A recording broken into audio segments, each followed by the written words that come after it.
Hello guys, welcome back to the channel. I hope you all are doing well. So अभी हो रहे हैं सुबह के 4:30 और आज हम जा रहे हैं ट्रैक पे। 2 साल के बाद, लास्ट ईयर तो नहीं गए थे, उससे पहले गए थे। इस ट्रैक की ये यूनिक बात है कि हम एक तो पहली बार जा रहे हैं और ज़्यादा हमें अभी रास्ते का कुछ भी नहीं पता कि रास्ता हमें कहाँ से जाना है, क्या करना है, कौन सा रास्ता हमें लेना है। तो इसीलिए हम थोड़ा सा जल्दी निकल रहे हैं। अभी 4:30 हो रहे, 5:30 के करीब करीब हम यहाँ से निकल जाएंगे। आधा रास्ता तो हमें गाड़ी तक जाना है, वहाँ से उसके बाद हमें ट्रैक स्टार्ट करना है और 5 से 6 घंटे का ट्रैक है ये। और इसी तरह हमारा सफ़र भी शुरू हुआ। मंजिल का तो पता था, लेकिन रास्ते की खबर न थी। लेकिन जब इरादे पक्के हो तो रास्ता मिल ही जाता है। हमारे सफ़र की शुरुआत ही इन मुनफरिद घरों से हो गई, जो दिखने में बहुत ही ज़्यादा दिलचस्प और लकड़ी के बने हुए थे। सो गाइज, यहाँ तक हम आए हैं बाइक्स पे और हमने यहाँ पे पार्क कर दी वो सारी।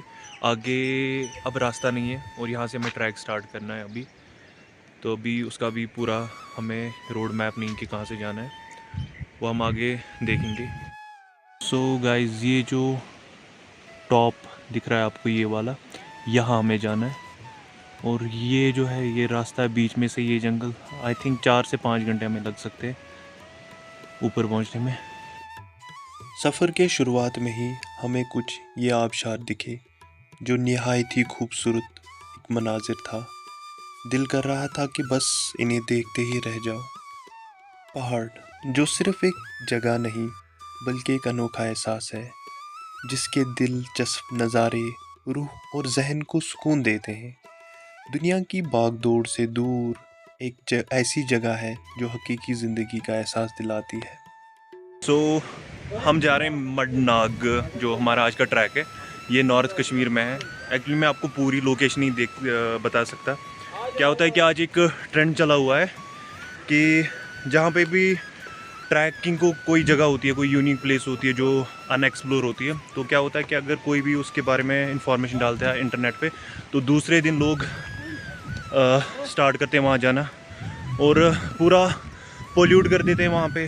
फिर वो रश बढ़ जाता है, एक्सप्लॉयटेशन हो जाता है चीज़ों का। तो इसीलिए आपने इससे पहले भी मेरे वीडियोस में देखा होगा कि मैं एग्जैक्ट लोकेशन नहीं डालता कि हम कहाँ जा रहे हैं, कहाँ नहीं।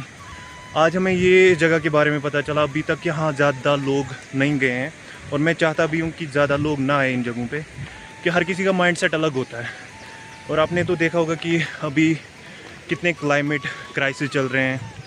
अभी ग्लोबल लेवल पे भी हीट वेव्स की वजह से कितनी डेथ्स हो रही है। अब बस यही कुछ जगह बची हुई है। फिर हमें एक अजनबी मिला जिसने हमें आगे का रास्ता दिखाया और बोला कि आपकी मंजिल तो करीब है। कुछ अर्सा चलने के बाद हमें ये एहसास हुआ कि हमारा सफ़र तो अब शुरू हुआ है। रास्ते के हर मंजिल पर इन पहाड़ों की खूबसूरती और कठिनाई बढ़ती जा रही थी। रास्ता कठिन था, पर हमने भी ठान ली थी कि मंजिल तक हम पहुंच के ही रहेंगे। जैसे जैसे हम आगे बढ़ते जा रहे थे, ये सरसब्ज और ऊंचे पहाड़, ये गहरी वादियाँ और ये उभरते चश्मे हमें अपनी तरफ माइल कर रहे थे और मानो जैसे रूह आज़ाद हो रही थी हमारी। और इन खूबसूरत पलों को हम अपने फ़ोन के कैमरा में हमेशा के लिए कैद कर रहे थे। कहीं सेल्फी तो कहीं वीडियोग्राफी चल रही थी। क्या बोलना चाहते हो इस जो ये अनसिविलाइज्ड एक्टिविटी है? क्या बोल सकते हैं इसके बारे में। मैं कहता हूँ इस जगह पे आके भी ये सब चीज़ें देखने पड़ रही हैं। देखो, ये सब चीज़ें जला के या तो साथ में लेके जाना चाहिए, या ऐसे ये पूरा देखो। इसीलिए ये मेन रीज़न है कि हम नहीं बोलते किसी को कि हम कहाँ जा रहे हैं, है ना? जी बिल्कुल। आप क्या बोलना चाहते हो इस बारे में? ये देखो कितने रैपर्स है, प्लास्टिक की बोट्स डाली हुई।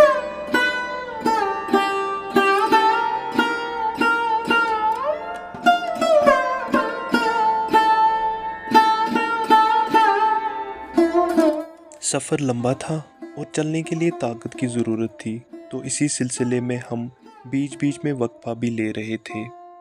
कुछ अरसा आराम करने के बाद हमने दोबारा से अपना सफ़र शुरू किया और अपनी मंजिल की तरफ जोश खरोश से फिर से बढ़ने लगे। जितना जितना हम ऊपर चढ़ते जा रहे थे, तो हमें कुछ नई नई चीज़ें देखने को मिलती थी, जैसे कुछ जंगली फल, कुछ पेड़ जो शायद पहली बार हमने देखी थी, और हम भी इस सब को देख के अपने सफ़र का लुत्फ़ उठा रहे थे।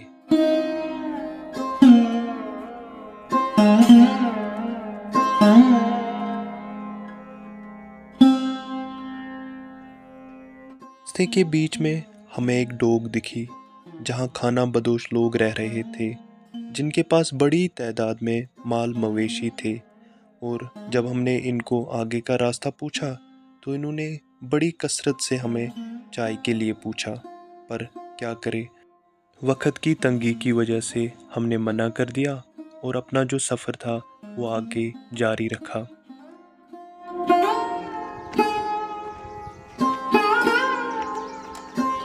थोड़ी सी ऊंचाई पे पहुंचने के बाद ही इन बादलों ने हमें पूरी तरह घेर लिया, मानो जैसे एक चादर बिछाई हो हम पे। जितनी ये मंजिल खूबसूरत और दिलकश थी, इतना ही इसका रास्ता मुश्किल और लंबा था। इतना सफ़र तय करने के बाद आंखों की तलब कर रही थी कि इस पहाड़ की चढ़ाई की जाए, लेकिन जिस्म ने जवाब दे दिया था। हमने भी हिम्मत न हारी और अपने इस जज्बे को बरकरार रखते हुए सफ़र को फिर से शुरू किया।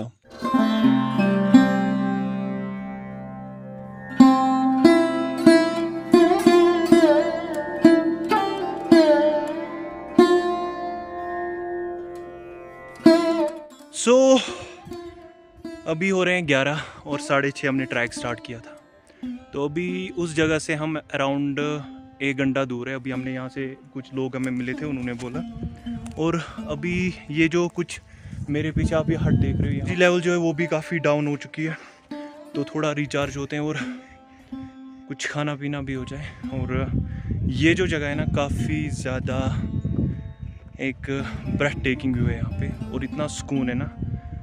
तो जब आप आउटसाइड कश्मीर होते हैं ना, तो ये कुछ चीज़ें होती है जो आप मिस करते हो। और मेन रीज़न यही है कि मैं घर क्यों आता हूँ।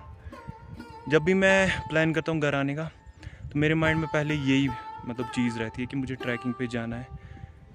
जब मैं यहाँ आता हूँ तो पूरे वो दिमाग की नसें खुल जाती है। और आप मेरे पीछे देखो व्यू, हम कहाँ पे, इतनी हाइट पे, और यहाँ और बादल टच कर रहे हैं सर को, जैसे लग रहा है हम ही ऊपर ट्रोपोस्फीयर में आए हुए हैं। ये जो टॉप है, यहाँ पे हमें जाना है। यहाँ से रास्ता है और अराउंड आधा घंटा या 40 मिनट लग सकते हैं हार्डली। ऐसा हो नहीं सकता कि आप पहाड़ों में सफ़र कर रहे हो और मैगी ना हो। मंजिल के करीब पहुंच के ही हमने भी अपना शौक़ पूरा किया और एक खूबसूरत सी जगह पर मैगी बनाई, जिसका लज़्ज़त निहायत ही खूब था।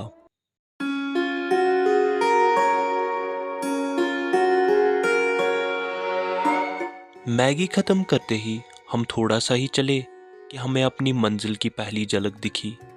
आप यकीन मानो कि हम सबके दिल खुशी से झूम उठे, जैसे मानो कि बरसों की मुराद पूरी हो गई हो।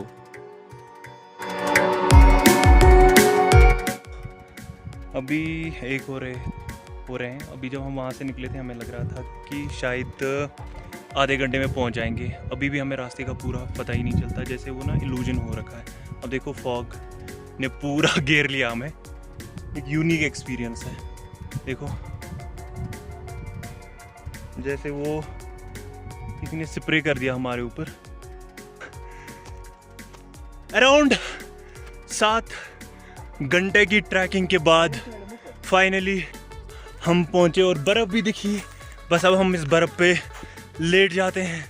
जो हमारी अभी तक कंडीशन रही ना, उसके हिसाब से वी डिज़र्व दिस। मंजिल पर पहुंचते ही हमारी पहली नज़र इन बड़े बड़े पत्थरों पे चली गई, जो कि निहायत ही खूबसूरत और रूहानियत से भरपूर थे। ऐसा मानो जैसे हमारी पूरी थकान ख़त्म हो गई हो इस मंजर को देखकर। आगे जो ही हमने नज़र फेर दी, सामने जन्नत का नज़ारा था। ऊंचे ऊंचे पहाड़ जो दिल को ऐसे लुभा रहे थे जैसे कोई पुराना दोस्त हो। कुछ देर मानो हमारा दिल रुक सा गया। हम हैरान थे परवरदिगार के इस हसीनो जमील को देखकर।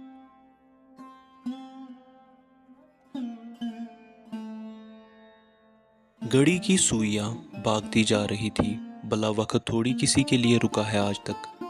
दिन के 2:30 बज चुके थे और अभी तक हमने लंच भी नहीं किया था। लंच ख़त्म करते ही अब तलब हो रही थी चाय की, और इस हसीं वादी में चाय की चुस्कियां लेना एक अलग सा एहसास था।